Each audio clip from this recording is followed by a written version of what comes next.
이 집에서 나갈 사람은 내가 아니라 당신들이야. 이제 그만 각자 살자는 남편이 그 말은 너무 갑작스러웠습니다. 마치 날씨 이야기라도 하듯 담담한 목소리였습니다. 더 웃긴 건 40년 넘게 살아온 이 집에서 하루도, 아니 몇 시간도 아닌 지금 당장 나가라는 남편의 말이었습니다. 구독, 좋아요, 돈 안 드니까 꼭 한번 눌러주시고 어디서 듣고 계신지도 알려주세요. 그곳에 행운과 단밤이 깃들기를 바랄게요. 사연 시작합니다. 김정부는 새벽 4시 반이면 늘 눈이 떠집니다. 알람이 울리기도 전이지요.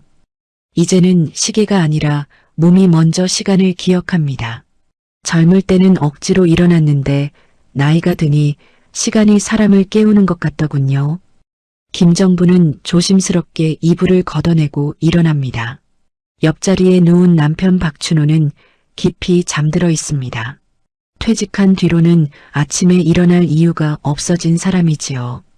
김정부는 남편을 깨우지 않으려고 숨소리만 잠시 듣다가 말없이 방문을 닫습니다.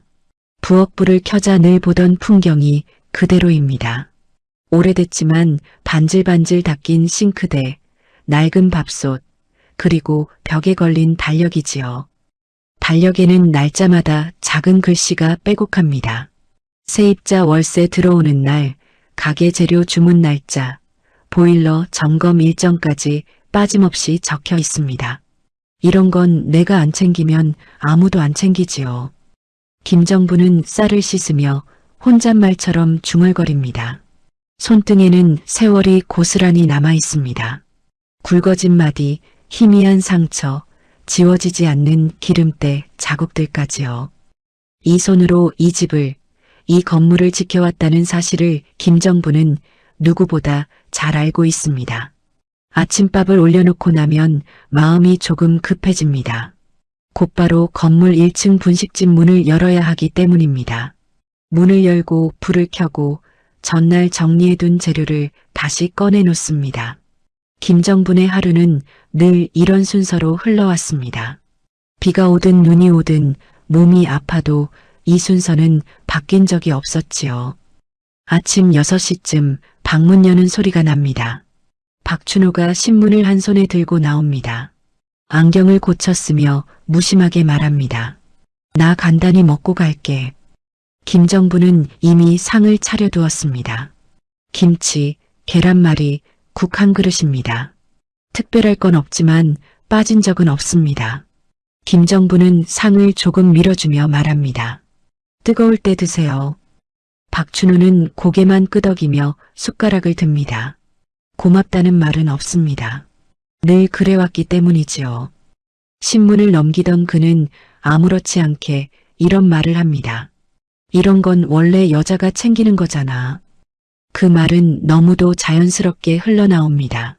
마치 오랫동안 정해진 규칙처럼 말이지요. 김정부는 잠시 숟가락을 멈춥니다. 마음이 상하지 않아서가 아닙니다.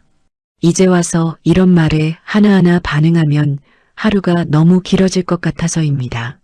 사람들은 종종 김정분에게 말하곤 했습니다. 팔자 좋으세요. 건물도 있고 남편도 공기업 다니다가 퇴직했고요. 이 정도면 복받은 인생이죠. 그 말을 들을 때마다 김정부는 웃기만 했습니다. 속으로는 다른 생각을 하면서 말이지요. 그 건물은 누가 관리했는지, 그 긴 세월 동안 누가 가게를 지켰는지, 누가 대출금을 갚아왔는지 아무도 묻지 않았습니다. 김정부는 굳이 말하지 않았습니다. 자기가 어떤 인생을 살아왔는지 스스로 알고 있었기 때문입니다. 불평하지 않고 티내지 않고 조용히 자기 자리를 지켜온 인생이었지요. 그날 아침도 평소와 다르지 않았습니다. 박춘호는 밥을 다 먹고 신문을 접으며 말합니다. 오늘은 좀 늦을 수도 있어. 김정부는 이유를 묻지 않습니다. 요즘 들어 그런 날이 잦아졌기 때문이지요. 대신 고개를 끄덕이며 짧게 말합니다. 알겠습니다. 박춘호는 더 말하지 않고 현관으로 향합니다. 문이 닫히는 소리가 집안에 울립니다. 김정부는 한동안 그 자리에 서 있습니다. 이 집은 큽니다. 사람들이 부러워하는 건물이지요. 하지만 그 안에서 김정부는 늘 조용한 사람이었습니다. 목소리를 높인 적도, 자기 것을 주장한 적도 거의 없었습니다. 앞치마를 다시 둘러매며 김정부는 마음속으로 다짐합니다. 오늘도 무사히 하루를 넘기자고 말이지요. 이 집만큼은, 이 가정만큼은 지켜야 한다고 믿어왔습니다. 그때는 알지 못했습니다. 이 집에서 나가라는 말을 아주 갑작스럽게 듣게 될 줄은 말입니다. 박춘호가 퇴직한 날은 유난히 날씨가 맑았습니다. 김정부는 그날을 또렷이 기억하고 있습니다. 정장을 입고 나가던 마지막 출근 날 박춘호는 집을 나서며 이렇게 말했습니다. 이제 나도 좀 쉬어야지. 그 말에는 기대가 섞여 있었습니다. 오랜 세월 직장에 매여 살았으니 이제는 집에서 편안히 지낼 거라 생각했겠지요. 김정분도 그렇게 믿었습니다. 이제는 아침을 조금 늦게 먹어도 되고 함께 텔레비전을 보며 시간을 보낼 수도 있겠다고 생각했습니다. 하지만 기대는 오래가지 않았습니다. 처음 며칠은 정말 집에 있었습니다. 늦잠을 자고 아침 뉴스만 반복해서 보며 시간을 보냈지요. 김정부는 그 모습이 조금 낯설면서도 안쓰러웠습니다. 심심하시면 분식집에 잠깐 내려오실래요? 어느 날 조심스럽게 물었을 때 박춘호는 고개를 저었습니다. 그런 데는 당신이 하는 거지. 그 말은 예전과 다르지 않았습니다. 김정부는 더 말하지 않았습니다. 시간이 지나자 박춘호는 점점 집에 머무르지 않게 되었습니다. 아침에 일찍 나갔다가 저녁 늦게 들어오는 날이 늘어났지요. 퇴직했는데도 오히려 출근할 때보다 더 바빠 보였습니다. 김정부는 이유를 묻지 않았습니다. 퇴직한 사람에게도 나름의 사정이 있을 거라 생각했기 때문입니다. 그러나 이상한 점이 하나둘 눈에 들어오기 시작했습니다. 휴대전화였습니다. 예전에는 식탁 위에 아무렇게나 올려두던 전화기를 언제부턴가 늘 엎어두기 시작했습니다. 벨이 울리면 자리에서 일어나 거실 밖으로 나가받았습니다. 김정부는 그 모습을 보며 마음이 조금 불편해졌습니다. 하지만 곧 스스로를 다독였습니다. 괜히 나만 예민해지는 거지. 나이 들면 다들 자기 시간이 필요한 거야. 그렇게 생각하는 게 편했습니다요. 어느 날부터는 외박도 생겼습니다. 처음에는 한 달에 한 번이었습니다. 동창 모임이 늦어졌어. 지방에 아는 사람이 있어서 하루 묵고 와야겠어. 설명은 늘 비슷했습니다. 김정부는 고개를 끄덕였습니다. 젊을 때도 남편의 생활에 간섭하지 않았습니다. 그게 아내의 도리라고 배워왔기 때문입니다. 믿어주는 것이 가정을 지키는 길이라고 생각해왔지요. 하지만 마음 한구석이 자꾸만 서늘해졌습니다. 집안에서 박춘호의 흔적이 점점 줄어드는 느낌이 들었습니다.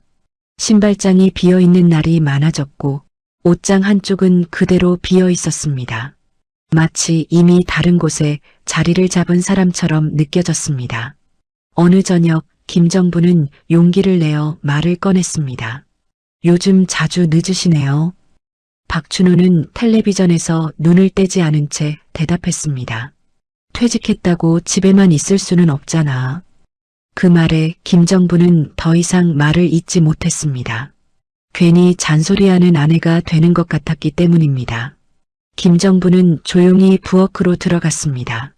싱크대 앞에 서서 한참 동안 물만 틀어놓고 있었습니다. 그날 밤 박춘호는 또 늦게 들어왔습니다. 술 냄새가 희미하게 풍겼습니다. 김정부는 아무 말도 하지 않고 이불을 덮었습니다. 등을 돌린 채 누워 있으면서도 잠은 쉽게 오지 않았습니다. 이상하게도 눈물이 나지는 않았습니다. 대신 마음이 텅 빈 것처럼 느껴졌습니다. 함께 늙어갈 거라 믿었던 사람이 어느 순간부터 멀어지고 있다는 사실이 천천히, 아주 천천히 실감나고 있었습니다. 다음 날 아침 김정부는 여느 때처럼 일어나 밥을 지었습니다. 박춘호는 아무 일도 없었다는 듯 식탁에 앉았습니다. 그 모습이 오히려 더 낯설게 느껴졌습니다. 같은 집에 있으면서도 서로 다른 시간을 살고 있는 느낌이었습니다.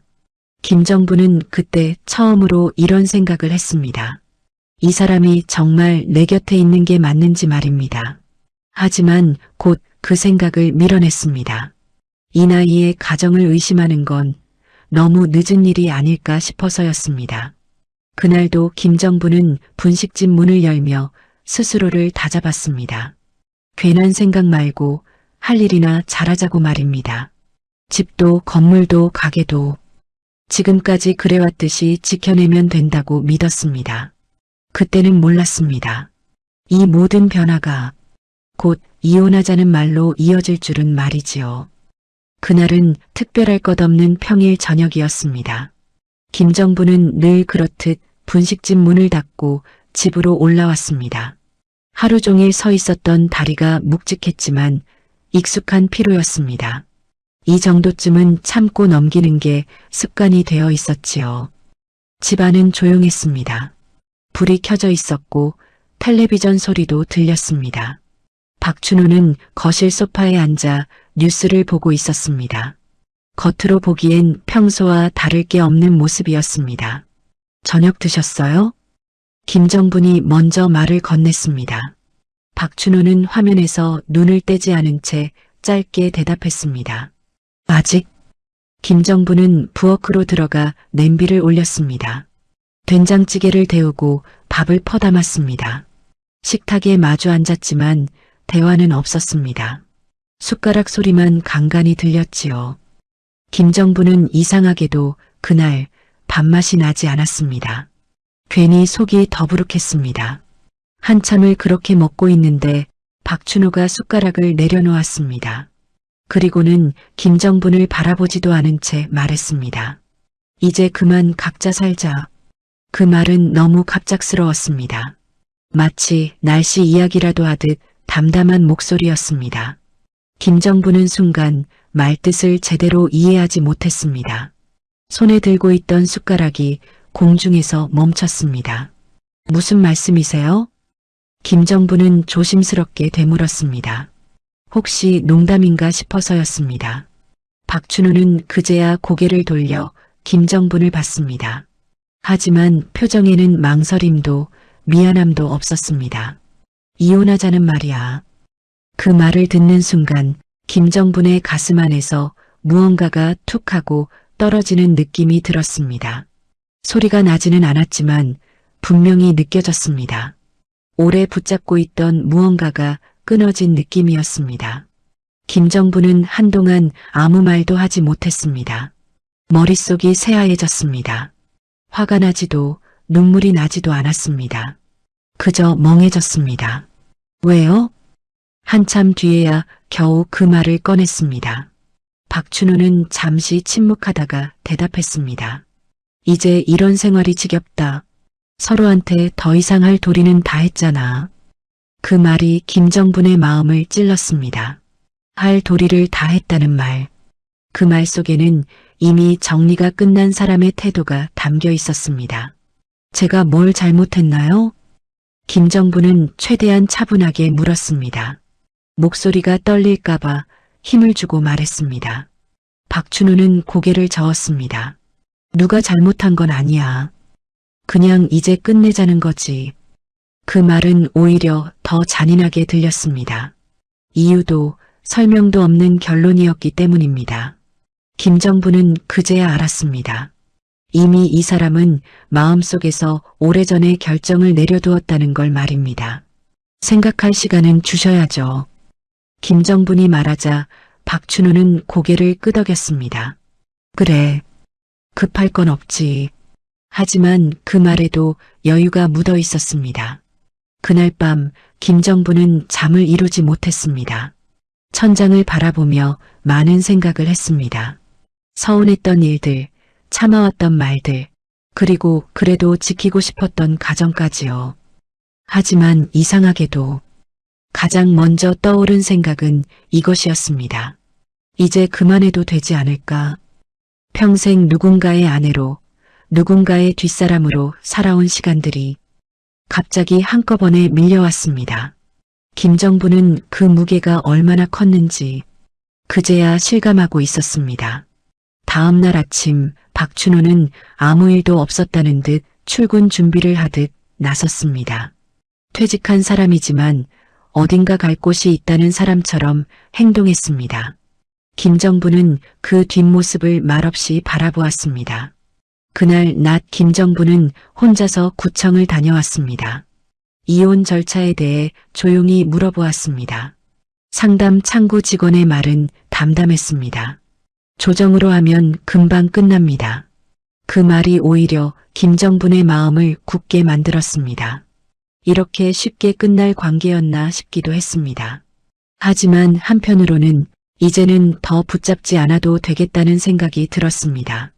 그날 저녁 김정부는 박춘호에게 말했습니다. 알겠습니다. 말씀하신 대로 하죠. 박춘호는 고개를 끄덕였습니다. 그 표정에는 안도감이 스쳐 지나갔습니다.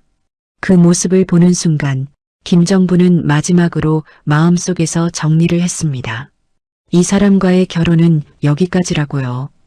그리고 그 선택이 곧 상상도 못했던 말로 이어질 줄은 그때는 아직 알지 못했습니다. 그날 아침 공기는 유난히 차분했습니다. 김정부는 평소처럼 새벽에 일어나 밥을 지었습니다. 쌀을 씻는 손은 늘 하던 대로 움직였지만 마음은 어딘가 달랐지요. 이혼 조정 날짜가 잡힌 날이라는 사실을 몸이 먼저 알고 있는 것 같았습니다. 박춘호는 늦게 일어났습니다. 옷을 고르고 넥타이를 매는 손놀림이 익숙해 보였지요. 퇴직한 사람이면서도 오늘만큼은 마치 출근하듯 단정했습니다. 그 모습이 김정분의 마음을 더 서늘하게 만들었습니다. 시간 맞춰 나가야 합니다. 박춘호가 말했습니다. 김정부는 고개를 끄덕였습니다. 말을 많이 섞고 싶지 않았습니다. 사람이 결심을 굳히면 말이 줄어든다고 하더군요. 구청 조정실은 생각보다 밝았습니다. 하얀 형광등 아래에서 사람들은 다들 조용히 자기 차례를 기다리고 있었습니다.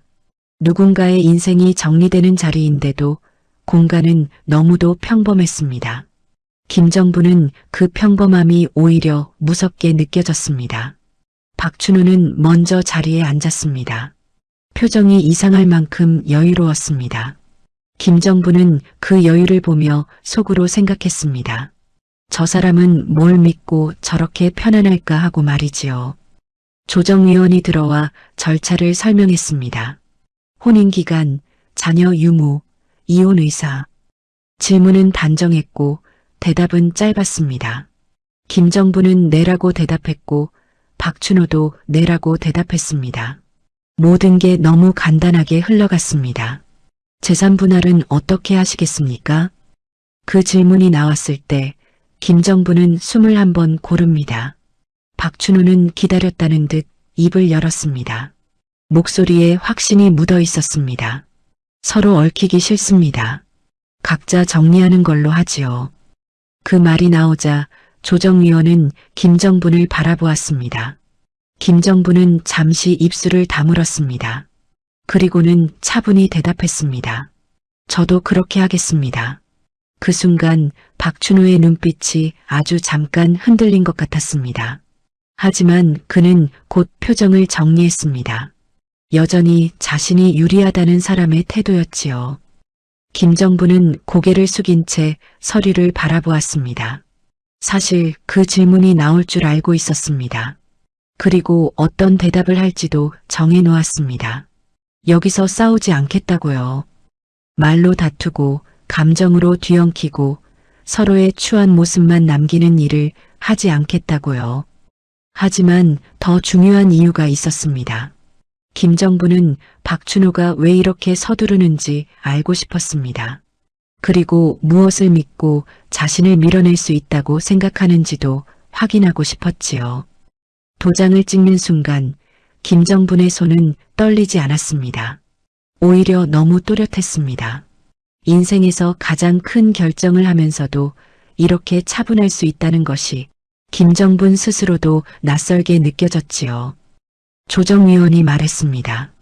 이제 법적으로는 남남이십니다. 그 말이 떨어지자 박춘호는 미묘한 미소를 지었습니다. 김정분은 그 미소를 놓치지 않았습니다. 사람이 안도할 때 나오는 표정이었습니다. 끝났다고 생각할 때 나오는 표정이지요. 구청을 나서는 길, 박춘호는 걸음이 빨랐습니다. 김정분은 뒤에서 천천히 따라갔습니다. 바람이 불었고 서류 봉투가 손에서 바스락거렸습니다. 이제 정리된 거지. 박춘호가 말했습니다. 김정분은 고개만 끄덕였습니다. 정리라는 단어가 참 쉽게 들렸습니다. 정리라면 정리할 게 무엇인지부터 정확해야 하는데 말이지요.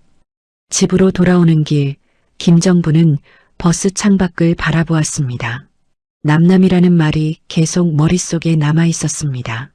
남남이라면 이제는 무엇을 기준으로 판단해야 할까요? 정은 정으로, 돈은 돈으로, 삶은 삶으로 나눠야 하는 걸까요? 집에 도착하니 박춘호는 이미 거실에 있었습니다. 전화를 하고 있었습니다. 말투가 낮았고 친근했습니다. 김정분은 일부러 모른 척 부엌으로 들어갔습니다. 냉장고 문을 열어도 손이 잘 움직이지 않았습니다. 잠시 뒤 박춘호가 전화를 끊고 말했습니다. 오늘 안에 정리 좀 해야겠어. 김정분은 그 말을 듣고도 바로 묻지 않았습니다. 무슨 정리인지, 누구의 정리인지, 어떤 정리인지 말이지요. 그저 조용히 물을 한 컵 따라 마셨습니다. 그래요. 김정분이 짧게 대답하자 박춘호의 얼굴이 조금 풀렸습니다. 그 표정이 김정분에게는 더 확실한 신호였습니다. 이 사람은 지금 확신하고 있다는 신호요. 그때 김정분의 머릿속에는 한 문장이 조용히 떠올랐습니다. 지금이라도 따지고 싸우면 박춘호가 원하는 대로 됩니다. 감정으로 흔들리면 그 사람은 더 강해지지요. 그래서 김정분은 선택했습니다. 지금은 말하지 않기로요. 김정분의 속내는 간단했습니다. 오늘은 조정실에서 끝내는 날이 아니라 확인하는 날이라고요. 박춘호가 믿고 있는 게 무엇인지, 그 믿음이 어디서 나오는지, 그리고 그 믿음이 정말 사실인지까지 말이지요. 김정분은 마음속으로 천천히 정리했습니다. 저 사람이 여유로운 이유를 반드시 보자고요. 그리고 그 이유를 확인하는 순간 자신이 무엇을 해야 하는지도 명확해질 거라고 생각했습니다. 그날 김정분은 조용히 침묵했지만 아무것도 모르는 침묵이 아니었습니다. 참고 넘어가는 침묵도 아니었습니다. 판을 끝까지 보고 마지막에 정확히 칼을 대기 위한 침묵이었습니다. 그리고 그 선택이 옳았다는 걸 김정분은 곧 아주 짧은 시간 안에 알게 됩니다. 이혼이 끝난 지 5분도 지나지 않아 집에서 나가라는 말을 듣게 될 테니까요. 그때 김정분은 울지 않을 겁니다. 소리를 지르지도 않을 겁니다. 대신 아주 조용히 확인할 것입니다. 이 집이 누구 집인지 말이지요. 집안은 이상하리만큼 조용했습니다. 이혼 서류에 도장을 찍고 돌아온 직후였는데도 시간이 멈춘 것처럼 느껴졌습니다. 김정분은 현관에 서서 잠시 신발을 벗지 못하고 있었습니다. 분명 같은 집이었습니다. 수십 년을 드나들던 현관이고 눈을 감고도 걸어 다닐 수 있는 공간이었습니다. 그런데 그날은 처음 들어오는 집처럼 낯설게 느껴졌습니다. 김정분이 겨우 신발을 벗고 안으로 들어왔을 때 거실에 불이 켜져 있었습니다. 소파에는 박춘호가 앉아 있었고 그 옆에는 처음 보는 여자가 앉아 있었습니다. 김정분은 순간 발걸음을 멈췄습니다. 누군지 묻기 전에 이미 알 것 같았습니다. 말로 설명하지 않아도 공기부터 달라져 있었기 때문입니다. 여자는 김정분을 위아래로 훑어보았습니다. 눈빛에는 조심스러움보다 당당함이 먼저 보였습니다. 마치 오래전부터 이 자리에 앉아있던 사람처럼 말이지요. 오셨어요. 박춘호가 아무렇지 않게 말했습니다. 김정부는 대답하지 못했습니다. 머릿속이 복잡해지기 시작했습니다. 이분은 누구세요? 김정분이 겨우 입을 열었을 때 목소리는 생각보다 차분했습니다. 박춘호는 잠시 머뭇거리더니 말했습니다. 앞으로 같이 살 사람입니다. 그 말은 설명이 아니라 통보였습니다. 김정분의 귀에서는 순간 소리가 멀어지는 것 같았습니다. 심장이 천천히 그러나 분명하게 내려앉는 느낌이 들었습니다. 여자는 그제야 입을 열었습니다. 부드러운 목소리였지만 말의 내용은 전혀 부드럽지 않았습니다. 오늘부터 제가 이 집에서 지내게 됐어요.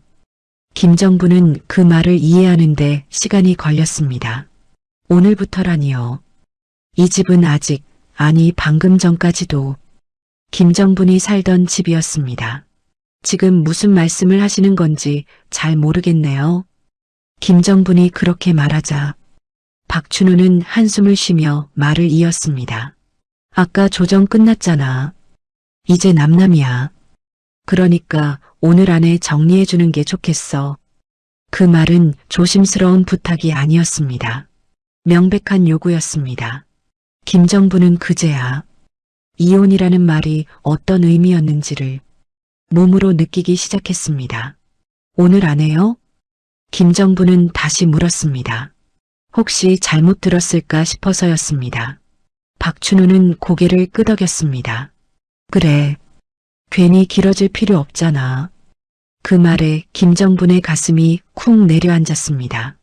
40년 넘게 살아온 집에서 하루도 아니 몇 시간도 아닌 지금 당장 나가라는 말이었습니다.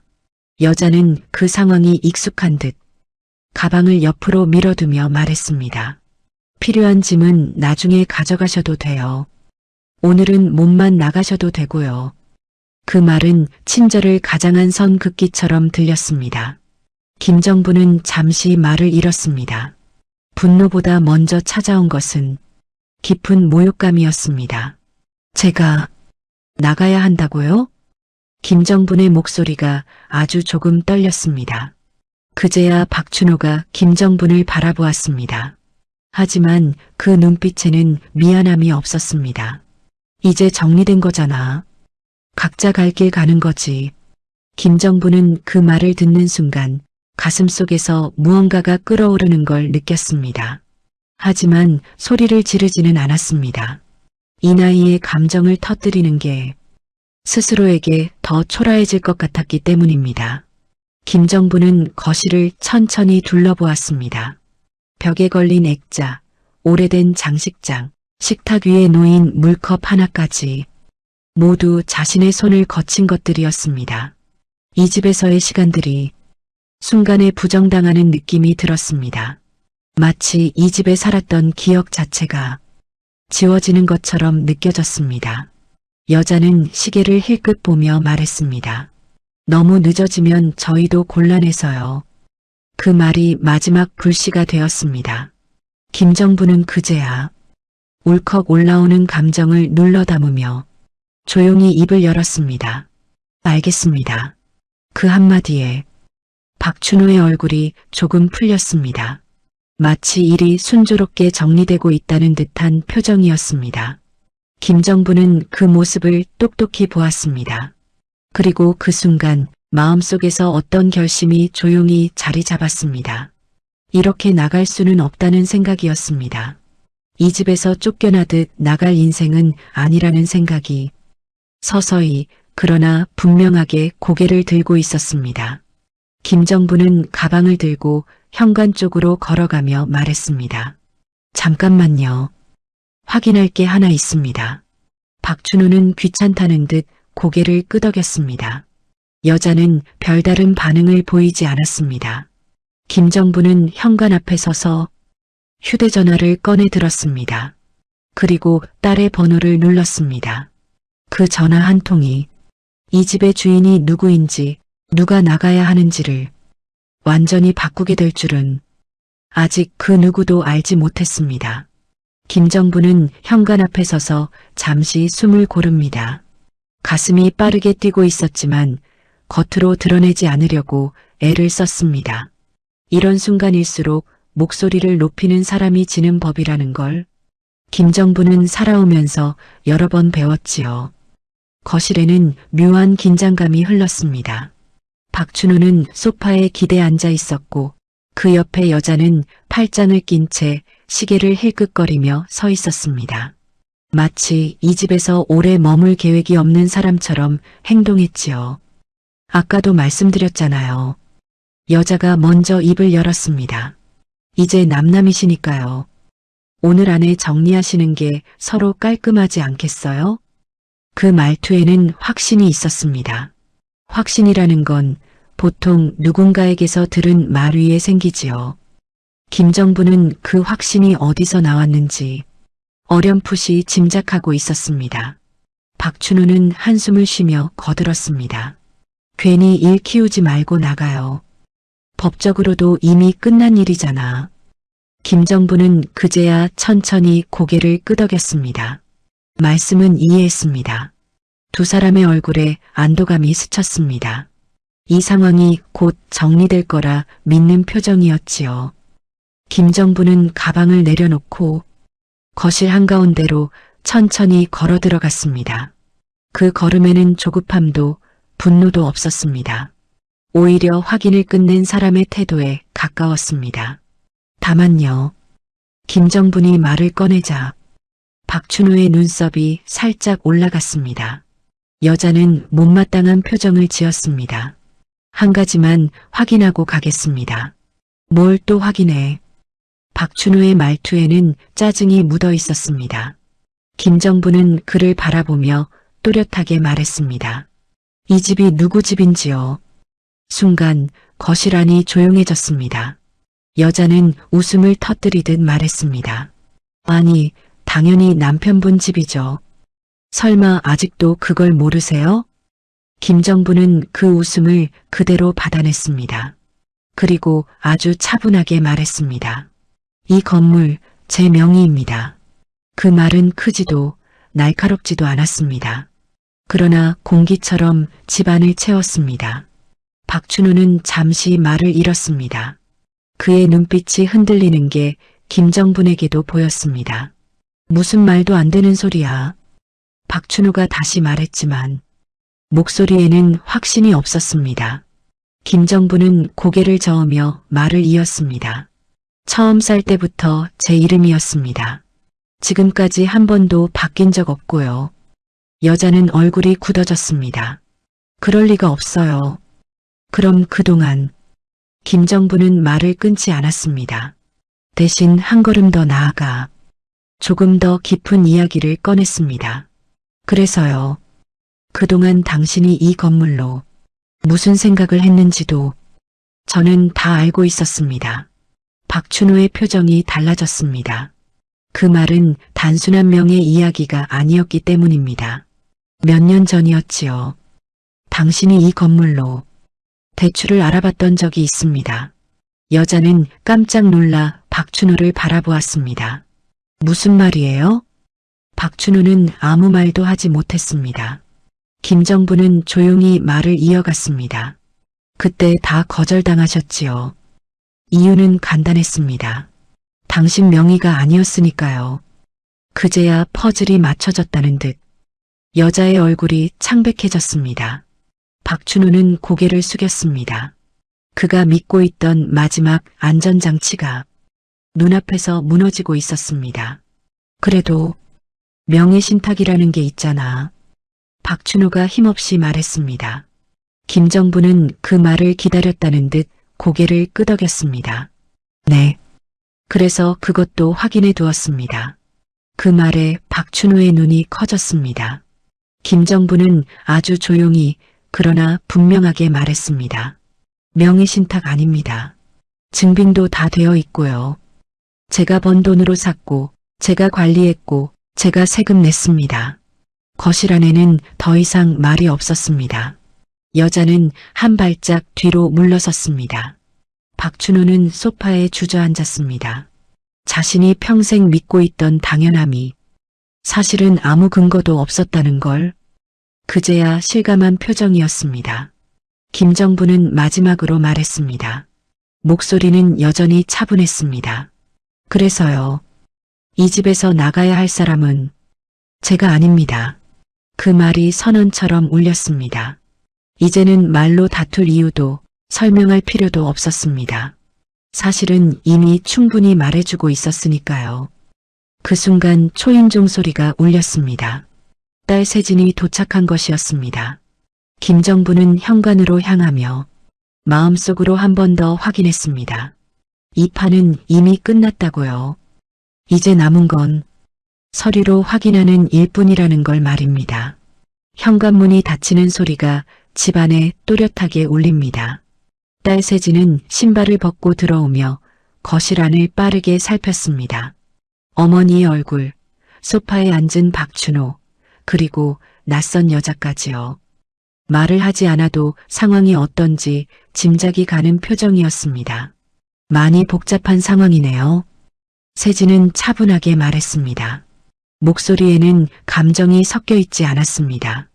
이럴수록 감정을 앞세우면 안 된다는 걸 세진 역시 잘 알고 있었기 때문입니다. 김정부는 아무 말 없이 고개를 끄덕였습니다. 세진은 가방에서 두툼한 서류 봉투를 꺼냈습니다. 봉투는 새 것이 아니었습니다. 여러 번 열고 닫은 흔적이 고스란히 남아 있었습니다. 이게 뭐야? 박춘호가 먼저 입을 열었습니다. 목소리는 여전히 단호했지만 그 안에는 미묘한 흔들림이 느껴졌습니다. 세진은 봉투를 식탁 위에 올려놓으며 말했습니다. 어머니 건물 관련 서류입니다. 그 말에 여자의 눈이 커졌습니다. 건물이라니요? 여자가 당황한 듯 물었습니다. 세진은 그녀를 보지 않고 서류를 정리하며 대답했습니다. 네.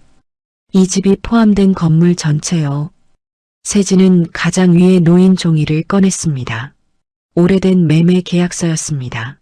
날짜는 무려 40년 전이었습니다. 김정분이 아직 분식집을 시작하기 전 처음 가게를 정리하고 이 건물을 매입했을 당시의 서류였습니다. 최초 매입자 김정분. 세진은 또렷하게 읽어 내려갔습니다. 거실 안의 공기가 다시 한번 굳어졌습니다. 박춘호는 그 서류를 바라보며 말했습니다. 그건 그냥 형식적인 거잖아.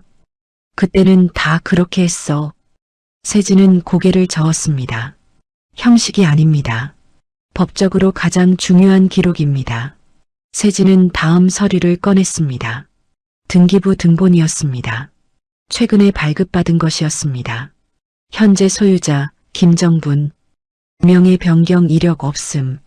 그 문장을 읽는 순간 여자의 얼굴에서 혈색이 사라졌습니다. 박춘호는 그제야 자리에서 벌떡 일어났습니다. 말도 안 돼. 그럴 리가 없어. 그는 서류를 집어들고 눈으로 훑쳤습니다.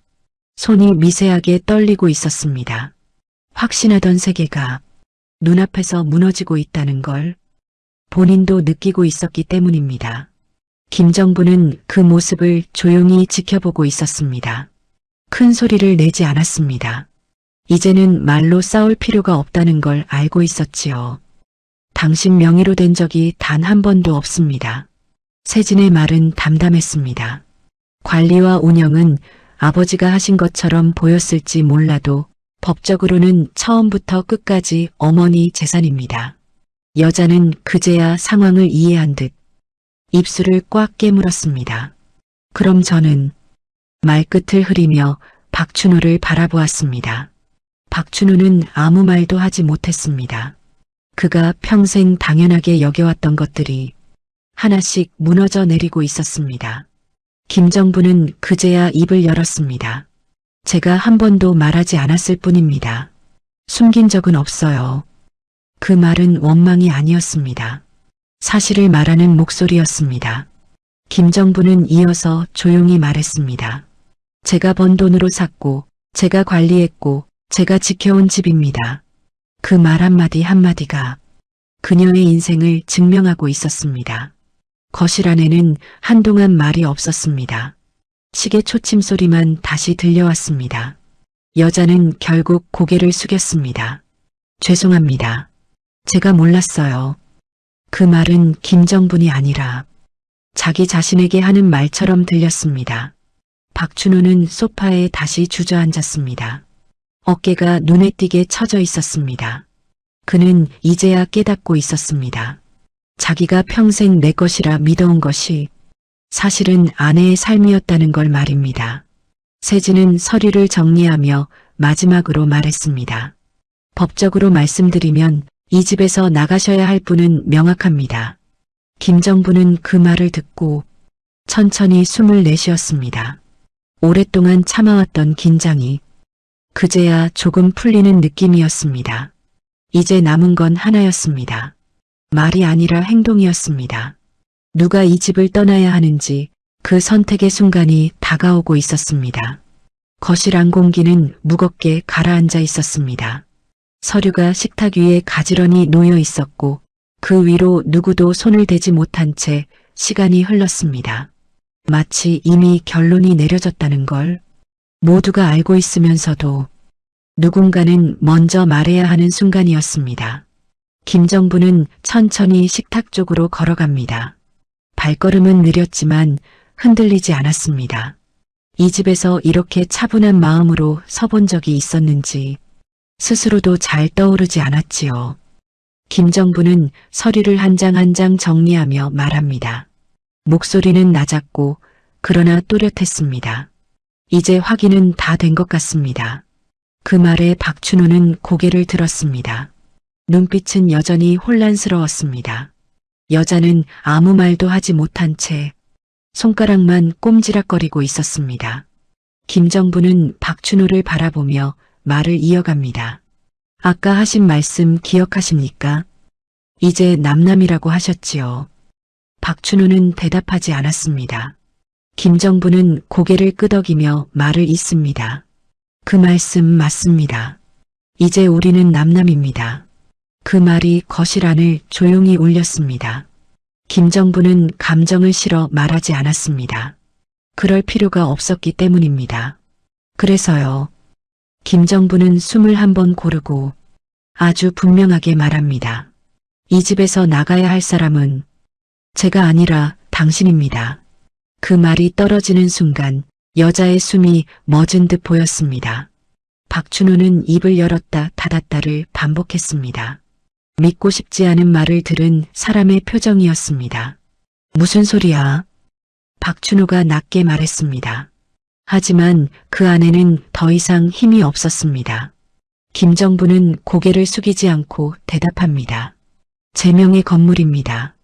법적으로도 현실적으로도요. 세진이 곁에서 덧붙입니다. 오늘 바로 나가셔도 문제 없습니다. 거주 권한은 어머니께 있습니다. 여자는 그제야 급하게 말합니다. 잠깐만요. 이건 너무 갑작스럽잖아요. 김정부는 여자를 바라보며 고개를 끄덕입니다. 놀라셨겠지요. 하지만 저도 마찬가지였습니다. 그 말에는 원망이 담겨 있지 않았습니다. 사실을 사실로 받아들이는 사람의 태도였습니다. 박춘호는 갑자기 목소리를 높였습니다. 여기가 내가 살던 집이야. 당신도 그걸 알잖아. 김정부는 그 말을 듣고 처음으로 아주 짧게 미소를 지었습니다. 비웃음도 조롱도 아닌 담담한 미소였습니다. 살던 집이지요. 하지만 당신 집은 아니었습니다. 그 말에 박춘호의 어깨가 무너졌습니다. 그동안 믿어왔던 당연함이 완전히 사라진 순간이었습니다. 김정부는 현관 쪽을 바라보며 말합니다. 짐은 정리해서 가져가시면 됩니다. 오늘 안에 다 못 챙기셔도 괜찮습니다. 그 말은 보복이 아니었습니다. 자신이 그동안 받아왔던 방식 그대로 마지막까지 품위를 지키겠다는 선택이었습니다. 여자는 박춘호를 바라보다가 결국 고개를 숙였습니다. 죄송합니다. 제가 잘못 판단했습니다. 김정부는 그 말에 고개를 끄덕였을 뿐 더 이상 말을 잇지 않았습니다. 이미 할 말은 끝났기 때문입니다. 박춘호는 천천히 자리에서 일어났습니다. 거실을 둘러보는 눈빛이 달라져 있었습니다. 마치 처음 보는 공간처럼 낯설게 바라보고 있었습니다. 그때 김정부는 처음으로 이 집 안에서 자신이 중심에 서 있다는 느낌을 받았습니다. 누군가의 아내도 뒷사람도 아닌 이 공간의 주인으로 말입니다. 김정부는 마지막으로 말했습니다. 문은 열어두겠습니다. 정리되시면 말씀 주세요. 그 말은 차갑지도 따뜻하지도 않았습니다. 그저 사실이었습니다. 박춘호는 아무 말 없이 고개를 끄덕였습니다. 그리고 천천히 방 쪽으로 향했습니다. 짐을 싸러 가는 발걸음이었습니다. 김정부는 그 뒷모습을 바라보다가 조용히 숨을 내쉬었습니다. 가슴 깊은 곳에서 오랫동안 눌려있던 무언가가 그제야 조금 풀어지는 느낌이었습니다. 이제 이 집은 누구의 허락도 필요 없는 공간이 되었습니다. 그리고 김정분의 인생 역시 그제야 자기 자리로 돌아오기 시작했습니다. 여행 가방 지퍼가 닫히는 소리가 방 안에서 났습니다. 그 소리는 생각보다 작았지만 김정분의 귀에는 유난히 크게 들렸습니다. 이 집에서 수없이 들었던 소리인데 그날의 소리는 유난히 낯설게 느껴졌지요. 박춘호는 가방을 들고 거실로 나왔습니다. 짐이라고 부르기에도 민망할 만큼 작은 가방이었습니다. 40년 넘게 살았던 집에서 그가 들고 나오는 것은 생각보다 너무 적었습니다. 김정부는 소파에 앉아 있었습니다. 일어나지 않았습니다. 붙잡지도 바라보지도 않았습니다. 그저 그 자리에 그대로 앉아 있었습니다. 박춘호는 거실 한가운데 서서 한동안 말이 없었습니다. 집안을 천천히 둘러보았습니다. 그제야 이 공간이 자신의 것이 아니었다는 사실이 몸으로 와닿는 듯 했습니다. 이렇게까지 할 줄은 몰랐어. 박춘호가 먼저 입을 열었습니다. 목소리는 낮았고 예전처럼 단정하지도 않았습니다. 김정부는 고개를 들지 않은 채 대답했습니다. 저도 몰랐습니다. 이렇게까지 오게 될 줄은요. 그 말에는 비난도 원망도 없었습니다. 그저 사실을 말하는 목소리였습니다. 박춘호는 한 걸음 다가왔다가 멈췄습니다. 그리고 조심스럽게 말을 꺼냈습니다. 그래도 우리 이렇게 끝낼 사이는 아니잖아. 그 말에 김정부는 잠시 숨을 고르는 소리를 냈습니다. 그 문장은 참 오랜만에 듣는 문장이었습니다. 하지만 그 안에는 이미 너무 늦어버린 마음이 담겨 있었습니다. 정부나. 박춘호가 이름을 불렀습니다. 그 이름을 이렇게 부르는 건 정말 오랜만이었습니다. 김정부는 그제야 고개를 들었습니다. 재산 문제 말이야. 조금은 나눌 수 있잖아.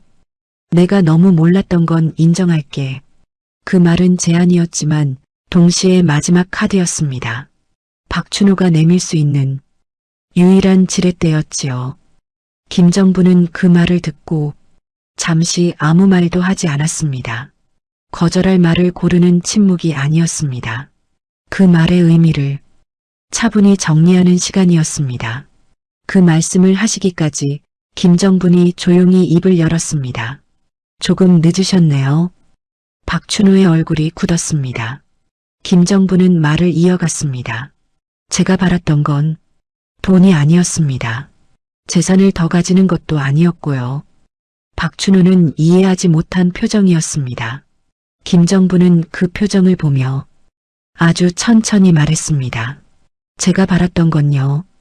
내가 여기서 살아온 사람이었다는 걸 당신이 인정해 주는 거였습니다. 그 말에 박춘호의 입술이 떨렸습니다. 하지만 김정부는 멈추지 않았습니다. 이 집을 산 것도 지켜온 것도 관리해온 것도 제가 아니라 우리가 아니라 항상 당신 이름 뒤에 가려졌지요. 김정부는 잠시 말을 멈췄다가 다시 이어 말했습니다. 그래서요. 이 집이 제 집이라는 걸 이제야 확인한 그 순간이 저한테는 이미 충분했습니다. 박춘호는 고개를 저었습니다. 그래도 이 정도면 내가 손해보는 거잖아. 그 말에 김정부는 처음으로 아주 옅은 미소를 지었습니다. 비웃음도 연민도 아닌 담담한 미소였습니다. 손해요? 아니요. 김정부는 고개를 저으며 말했습니다. 저는 이제야 제 몫을 다 받았습니다. 그 한 문장이 거실 안에 또렷하게 울렸습니다. 박춘호는 그 말을 바로 이해하지 못했습니다. 김정부는 마지막으로 말했습니다. 평생 당신 집인 줄 알고 살았던 집이 제 집이었다는 걸 이제야 알게 됐잖아요. 그거면 충분합니다. 그 말에는 승리감도 통쾌함도 없었습니다. 오히려 정리된 사람의 평온함이 있었습니다. 박춘우는 아무 말도 하지 못했습니다. 자기가 내밀었던 돈이라는 카드가 아무 의미도 없다는 걸 그제야 깨달은 표정이었습니다. 잠시 후 박춘우는 가방 손잡이를 다시 움켜쥐었습니다. 현관으로 걸어가다 문 앞에서 멈춰 섰습니다. 그동안 고생 많았어. 그 말은 뒤늦게 나온 사과였습니다. 김정부는 고개를 끄덕이며 대답했습니다. 네, 저도 그렇게 생각합니다. 문이 닫혔습니다. 이번에는 아주 조용한 소리였습니다. 김정부는 그 소리를 들으며 천천히 숨을 내쉬었습니다. 돈을 선택하지 않았다는 사실이 조금도 후회되지 않았습니다. 오히려 마음이 가벼웠습니다. 이제는 누군가에게서 인정받지 않아도 자기 삶을 설명할 수 있는 사람이 되었으니까요. 김정부는 소파에 앉은 채 한동안 움직이지 않았습니다. 그리고 마음속으로 아주 또렷하게 정리했습니다. 이제 정말로 끝났다고요. 그리고 이제부터가 시작이라고요. 아침이 왔습니다. 김정부는 알람 소리가 울리기 전 자연스럽게 눈을 떴습니다. 어제와 같은 시간인데도 몸의 느낌은 전혀 달랐습니다. 몸이 가벼워졌다고 말하기엔 조심스럽지만 적어도 눌려있던 무언가는 사라진 느낌이었습니다. 방 안은 조용했습니다. 숨소리마저 또렷하게 들릴 만큼 고요했지요. 김정부는 잠시 이불을 덮은 채 천장을 바라보았습니다.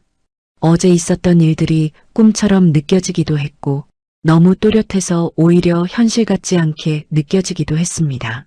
조용히 몸을 일으켜 앉았습니다. 바닥에 발을 디디는 순간 이상하게도 중심이 바로 잡히는 느낌이 들었습니다. 그동안은 늘 누군가의 기분과 일정에 맞춰 하루를 시작해왔다는 사실이 그제야 실감났습니다. 부엌으로 나가 불을 켰습니다. 낯선 풍경은 아니었습니다. 늘 쓰던 싱크대, 늘 보던 식탁이었습니다. 그런데도 공간이 조금 넓어 보였습니다. 집이 커진 게 아니라 김정분의 숨 쉴 자리가 넓어진 것 같았습니다. 쌀통 앞에 섰다가 잠시 멈췄습니다. 습관처럼 두 사람 몫을 떠올리다 손을 멈춘 것입니다. 김정부는 그 순간 작게 웃음을 흘렸습니다. 이제는 한 사람분이면 되지요. 그 말이 입 밖으로 나왔을 때 슬프지 않았습니다. 허전함이 없다고 하면 거짓말이겠지만 그 허전함마저도 이제는 감당할 수 있을 것 같았습니다. 밥을 짓고 국을 데우는 동안 김정부는 생각보다 많은 생각을 하지 않았습니다. 어제의 말들, 문이 닫히던 소리, 마지막 대화들이 떠오르지 않은 건 아니었지만 그 생각들에 붙잡히지는 않았습니다. 식탁에 혼자 앉아 밥을 먹었습니다. 숟가락 소리가 집안에 또렷하게 울렸습니다. 예전 같았으면 그 소리가 괜히 크게 느껴졌을 텐데 그날은 그렇지 않았습니다. 누군가의 눈치를 보며 속도를 맞출 필요가 없었기 때문입니다. 밥을 다 먹고 나서도 김정부는 바로 일어나지 않았습니다. 분식집으로 내려갈 시간이었지만 그날만큼은 잠시 멈추고 싶었습니다. 이 집에서 아무 일도 하지 않고 앉아있는 시간이 처음이었기 때문입니다. 창문을 열자 아침 공기가 들어왔습니다. 차갑지도 답답하지도 않았습니다. 햇빛이 거실 바닥을 천천히 가로질렀습니다. 김정부는 그 빛을 한참 바라보았습니다. 이 집이 이렇게 밝았나? 혼잣말처럼 중얼거렸습니다. 그동안은 늘 바쁘다는 이유로 또는 집이란 그저 쉬는 곳이라는 생각으로 이 풍경을 제대로 본 적이 없었던 것 같습니다. 김정부는 장식장 앞에 서서 오래된 수첩 하나를 꺼냈습니다. 분식집을 처음 시작했을 때 쓰던 수첩이었습니다. 재료가, 장사 기록, 그리고 그날그날의 짧은 메모들이 적혀 있었습니다. 오늘은 힘들었다. 그래도 버텼다. 짧은 문장들이었지만 그 안에는 분명한 시간의 무게가 담겨 있었습니다. 김정부는 그 수첩을 덮으며 조용히 말했습니다. 그동안 참 잘 살았네요. 누가 들어주길 바라는 말은 아니었습니다. 자기 자신에게 하는 말이었습니다. 이제는 남의 기준이 아니라 자기 기준으로 삶을 돌아볼 수 있게 되었기 때문입니다. 전화벨이 울렸습니다. 딸 세진이었습니다. 어머니, 괜찮으세요? 김정부는 잠시 생각하다가 대답했습니다. 괜찮다기보다는요. 이제야 조금 조용해졌어요. 세진은 말없이 웃는 기색이 느껴졌습니다. 그럼 된 거예요. 그 말이 괜히 마음에 남았습니다. 전화를 끊고 나서 김정부는 외출 준비를 했습니다. 예전처럼 서둘지 않았습니다. 거울 앞에 서서 머리를 정리하고 옷깃을 한 번 더 고쳐 입었습니다. 이 정도면 충분합니다. 그 말은 누군가에게 잘 보이기 위한 말이 아니었습니다. 오늘 하루를 살아내기에 자기 자신에게 건네는 확인이었습니다. 현관문을 나서기 전 김정부는 집안을 한 번 더 돌아보았습니다. 어제까지는 이 집에서 나가야 할 뻔했던 사람이 바로 자신이었다는 사실이 이제는 조금 먼 이야기처럼 느껴졌습니다. 문을 닫고 계단을 내려가며 김정부는 마음속으로 정리했습니다. 돈을 선택하지 않은 선택이 조금도 후회되지 않는 이유를 말입니다. 이 집이 제 집이라는 걸 알게 된 순간 자기 인생도 제자리로 돌아왔다는 걸 이미 느끼고 있었기 때문입니다. 김정부는 발걸음을 멈추지 않았습니다. 오늘도 하루는 이어질 것입니다. 하지만 분명한 건 이제는 누구의 허락도 필요 없는 하루라는 사실이었습니다. 그것으로 충분했습니다. 분식집 셔터를 올리는 소리가 골목에 울렸습니다. 김정부는 평소보다 조금 늦은 시간에 가게 문을 열었습니다. 서두르지 않았고 괜히 속도를 낼 이유도 없었습니다. 그저 평소처럼 하루를 시작하고 싶었습니다. 사장님, 오늘은 얼굴이 좀 달라 보이시네요. 첫 손님이 말을 건넸습니다. 늘 보던 단골이었지만 그날따라 그 말이 조금 다르게 들렸습니다. 김정부는 웃으며 대답했습니다. 그런가요? 마음이 좀 정리돼서 그런가 봅니다. 그 말은 설명도 변명도 아니었습니다. 그냥 지금 상태를 말한 것뿐이었지요. 하지만 그 짧은 대답 하나로 김정부는 자신이 달라졌다는 걸 느꼈습니다. 예전 같았으면 굳이 더 말했을 텐데 이제는 그럴 필요가 없었습니다. 점심시간이 가까워지자 가게 안이 조금씩 붐비기 시작했습니다. 김정부는 주문을 받으며 사람들의 표정을 하나하나 살폈습니다. 누구도 특별한 말을 하지 않았지만 시선에는 미묘한 변화가 있었습니다. 사장님, 뒤에서 누군가 불렀습니다. 고개를 돌리니 2층에 새 들어 사는 사람이 서 있었습니다. 평소보다 훨씬 공손한 태도였습니다. 보일러 얘기 좀 드려도 될까요? 김정부는 고개를 끄덕였습니다. 네, 말씀하세요. 그 대답이 예전과는 조금 달랐습니다. 예전에는 남편한테 말씀하세요라고 했을 말을 이제는 자연스럽게 자기 입으로 하고 있었습니다. 세입자는 잠시 머뭇거리다가 말했습니다. 그동안은 남편분께만 말씀드렸는데요. 이제는 사장님께 직접 말씀드리는 게 맞겠지요. 그 말에 김정부는 아주 잠깐 숨을 고르는 느낌을 받았습니다. 이상하게도 부담스럽지 않았습니다. 오히려 제자리를 되찾은 느낌이었습니다. 앞으로는 제가 직접 챙기겠습니다. 그 말은 결심이나 선언이 아니었습니다. 그냥 당연한 말이었습니다. 점심 장사가 끝난 뒤 이웃 상인 몇 사람이 가게 앞에 모였습니다. 괜히 날씨 얘기부터 꺼냈지만 말의 방향은 금세 바뀌었습니다. 정분 씨 많이 힘들었지요. 김정분은 잠시 생각하다가 대답했습니다. 이제는 괜찮습니다. 그 말에 누군가는 고개를 끄덕였고 누군가는 말없이 손을 잡아주었습니다. 길게 설명하지 않아도 다들 알고 있다는 느낌이 들었습니다. 참 잘하셨어요. 그동안 너무 참고 사셨어요. 그 말을 들으며 김정분은 마음속으로 조용히 정리했습니다. 참았다는 말이 틀리지는 않지만 이제는 그 말에 매달리고 싶지 않았습니다. 과거보다 지금이 더 중요했기 때문입니다. 오후가 되자 건물 관리업체 직원이 찾아왔습니다. 명함을 내밀며 말했습니다. 앞으로는 사장님과 직접 연락드리면 될까요? 김정분은 명함을 받아들며 고개를 끄덕였습니다. 네, 그렇게 해주세요. 그 한마디가 예전보다 훨씬 또렷하게 들렸습니다. 누군가의 아내로서가 아니라 자기 이름으로 부르는 호칭이었기 때문입니다. 해가 기울 무렵 김정분은 가게 문을 닫고 계단을 올라왔습니다. 계단 하나하나가 이상하게도 가볍게 느껴졌습니다.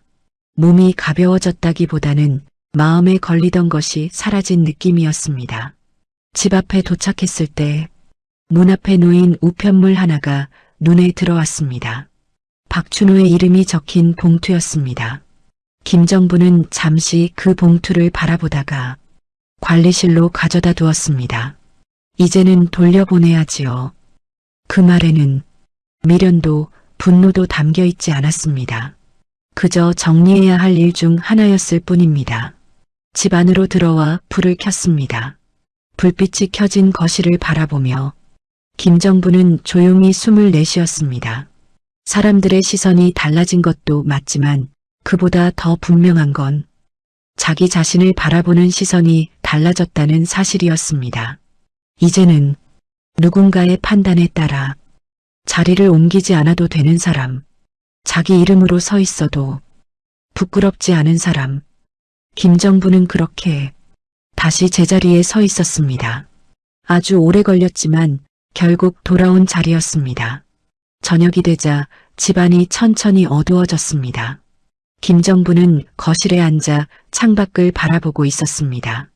낮에는 잘 보이지 않던 건물 불빛들이 하나둘씩 켜지기 시작했습니다. 그 불빛들은 늘 그 자리에 있었지만 그날따라 유난히 또렷해 보였습니다. 김정분은 리모컨을 집어들었다가 다시 내려놓았습니다. 텔레비전을 켤 마음이 들지 않았습니다. 소리가 필요하지 않은 저녁이었기 때문입니다. 조용해도 불안하지 않은 시간은 참 오랜만이었습니다. 부엌으로 가서 물을 한 컵 따라 마셨습니다. 컵을 씻고 싱크대를 정리하고 불을 하나씩 껐습니다. 이 모든 행동이 이상하게도 새삼스럽게 느껴졌습니다. 그동안은 늘 누군가의 생활 리듬에 맞춰 움직여왔다는 걸 그제야 알게 되었습니다. 김정분은 거실 한가운데 서서 집안을 천천히 둘러보았습니다. 가구 배치도 벽의 작은 흠집도 모두 익숙한 풍경이었습니다. 하지만 이제는 이 풍경들이 누군가의 허락 없이도 자기 것이 되었다는 사실이 조용히 다가왔습니다. 이 집이 참 오래됐네요. 혼잣말처럼 중얼거렸습니다. 하지만 그 말 속에는 부정도 불만도 없었습니다. 오히려 함께 살아온 시간에 대한 담담한 인정이 담겨 있었습니다. 김정분은 소파에 앉아 잠시 눈을 감았습니다. 지난 몇 달, 아니 몇 년의 일들이 조용히 스쳐 지나갔습니다. 참았던 순간들, 말하지 못했던 마음들, 그리고 결국 말하지 않아도 되었던 이유까지요. 그때 문득 이런 생각이 들었습니다. 만약 그날 돈을 선택했다면 어땠을까 하고 말입니다. 조금 더 많은 걸 손에 쥐었을지도 모릅니다. 하지만 그 대신 지금 이 고요함은 없었을지도 모른다는 생각이 들었습니다. 김정부는 고개를 저었습니다. 이미 답은 나와 있었습니다. 자기가 선택한 건 재산이 아니라 자기 자신이었기 때문입니다. 전화가 울렸습니다. 딸 세진이었습니다. 어머니, 오늘 하루 어땠어요? 김정부는 잠시 생각하다가 대답했습니다. 별일은 없었어요. 그런데요, 그게 좋더라. 세진은 웃으며 말했습니다. 그럼 된 거예요. 이제 어머니 인생이에요. 전화를 끊고 나서 김정부는 한동안 그 자리에 앉아 있었습니다. 내 인생이라는 말이 그날따라 유난히 크게 들렸습니다. 누구나 쓰는 말인데 자기에게는 조금 늦게 도착한 말 같았습니다. 잠자리에 들기 전 김정부는 현관 앞에 잠시 멈춰 섰습니다. 그날 이 집에서 나가야 할 뻔했던 장면이 아직도 선명하게 떠올랐습니다. 하지만 이제 그 기억은 두려움이 아니라 확신으로 남아 있었습니다. 문을 잠그며 김정부는 조용히 말했습니다. 여기는 내가 돌아올 곳이구나. 그 말은 다짐도 선언도 아니었습니다. 이미 알고 있던 사실을 다시 확인하는 말이었습니다. 방불을 끄고 침대에 누웠을 때 김정부는 처음으로 내일을 걱정하지 않았습니다. 아침에 무엇을 해야 할지, 누구의 눈치를 봐야 할지 떠올리지 않아도 되었습니다. 내일이 와도 괜찮을 것 같았습니다. 아니, 오히려 와주었으면 좋겠다는 생각이 들었습니다. 이제는 하루하루가 버텨야 할 시간이 아니라 살아도 되는 시간이 되었기 때문입니다. 김정부는 천천히 눈을 감았습니다. 집안은 조용했고 그 조용함은 공허하지 않았습니다. 필요한 만큼의 공간과 필요한 만큼의 숨이 그 자리에 있었습니다. 그렇게 김정부는 다시 자기 삶의 중심으로 돌아왔습니다. 오래 걸렸지만 결국 돌아온 자리였습니다. 이 집은 김정분의 집이었고 이 인생은 이제 김정분의 인생이었습니다. 그리고 그 사실 하나만으로도 충분한 밤이었습니다. 가슴에 남는 이야기를 계속 만나보시려면 구독, 좋아요, 알림 설정 한번 꾹 눌러주세요. 새 사연이 올라오면 바로 보실 수 있습니다. 행복하세요.